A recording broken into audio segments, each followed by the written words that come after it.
Siguro we wanted to ask for your reaction sa statement niya na yun. Totoo naman po yun. Hindi, pero syempre, ang dami po naming anak ni... Ang dami po naming... ang dami na... Wait lang! Wait lang ha! Naguguluhan ako. Nasa media ka tayo eh! Hello? Hindi para maging asawa ni Ate Klang ngayon ha. Hindi, marami kaming... mga anak ni Ate Klang. And... parang mali ba rin po yun? Maraming anak si Ate Klang ngayon, tama? At naniniwala naman po ako na may kanya-kanya kaming place sa puso ni Ate Klang. And ang importante naman po talaga dun eh, yung pagmamahala namin sa isa't isa. Pero kung ako po yung tatanungin, ako talaga yung favorite. Wait lang! Pero of course, nakakatuwa lang na madala namin yung relationship na na-build namin sa loob ng bahay dito. And now na nagka-work kami, grabe, sobrang fulfilling kasi pinag-uusapan lang namin sa loob ng bahay yun na what if magka-work tayo, acting ka na. Dati ayaw-ayaw pa ni Ate Klang. Ngayon naging reality na siya.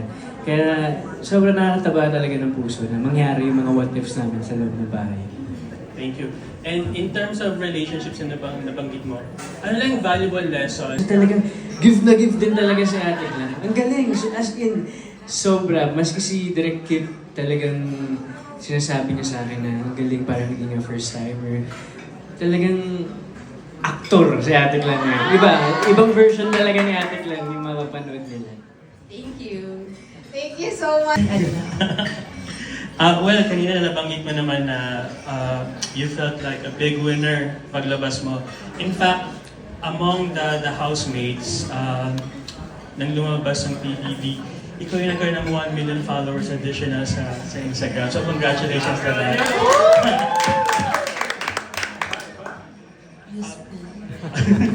Pero maraming natutuwa sa'yo because of your talent and authenticity.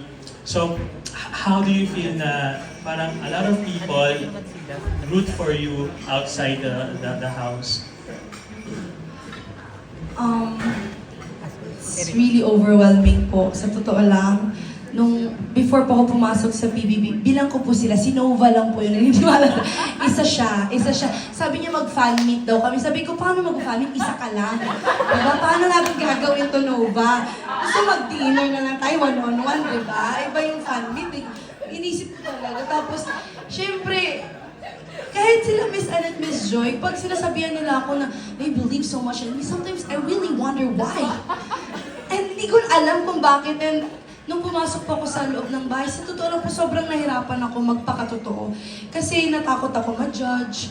Natakot din ako na baka hindi nila mahal yung pagiging ganito ko until si Bianca pinush niya na ako na maging totoo ka lang sa sarili mo. Siya yung nag-push talaga sa akin, ipalabas mo yan, huwag kang matakot. And the moment I stayed true to myself is the moment I was loved by people. And until now, I feel like it's still overwhelming po ang lahat. And I'm aware po na marami pong dumating na followers.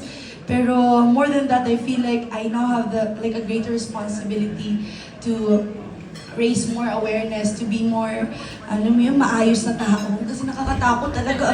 Parang lahat talaga ng moves ko, nakikita na talaga ng mga tao. Maayos ka namang tao, Shubi. Alam mo yung bawat na. Siyempre, mas magiging aware na ako ngayon at mas magiging sensitive dahil yung bibig ko, di ba? So right now, I feel like I'm more tamed. Kayo dyan na. Sobrang po talaga akong masaya and habang buhay ko po kayong dala-dala sa puso ko, lahat po nang sumusuporta, lumalaki lang po ang pamilya natin. I hope mahalin nyo rin po ang mga co-housemates ko, lahat-lahat po kami dahil mahal po namin kayo. Ginawa po namin yung PBB para sa inyo. Para sa amin. Tama na. Ayun, maraming salamat po. That's so sweet. Pero syempre nabagay mo na kayo ng TDH. Di ba sobrang trending ng TDH? Siguro, we wanted to know, meron ba kayong i-expect na project kasama ang iyong TDH? Ayun. Asan doon? Sino bang TDH pala? Hindi. Marami namang TDH talaga sa mundong ito. Paano ba to? So, kung meron man pong dadating na trabaho, why not? Let's maximize all of it dahil nandito naman po tayo. So, let's milk it kung ano man po ang pwede. Yes. As long as we're staying true to ourselves at walang inaapakang tao, kung sino ka mang TDH ka, tara, magtrabaho tayo. Tama, may TDH na. Hindi na fan meet. Fans meet na. Kasi marami. Sir Nicky, any... Thank you. Additional? Kay Will naman. Ay, opo.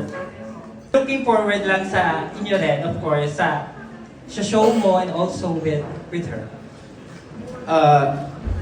Sige, acknowledge ko muna yung sinabi mo, yung sa second Yeah. big task namin. Sobrang hirap kasi talaga nung task. Honestly, hindi rin namin may imagine until now kung paano namin yun nalagpasan.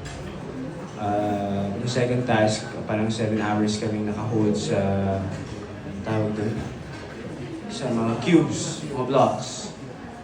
So ako sabi ko kay Bianca, lagi ko sinasabi sa kanya na kahit ano mangyari, sobrang proud ako sa kanya. Kasi si Bianca talaga, siya yung isa sa pinakamalakas sa bahay ni Kuya. And for some reason, hindi niya nakikita yon. So, andun ako for her to remind her na parang okay lang yan, lalaban tayo ulit. Mabawi tayo, may isa pa, may chance pa. Of course, gano'n naman yung duo eh. Lahat naman kami, gano'n kami sa mga duos namin. So, yun lang. Yeah. Thank you so much. So, paglabas ko, sobrang unexpected na lahat. Kasi I wasn't expecting anything talaga from me, from what's gonna happen after, PBB.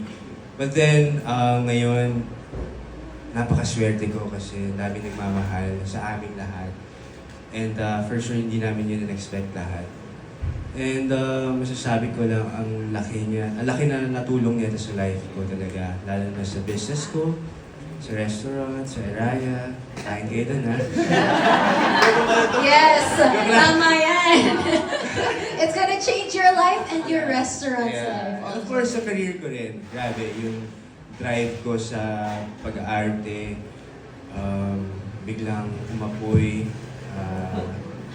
Sobrang iba eh. Kasi before, honestly, naghihintay lang ako for the right time.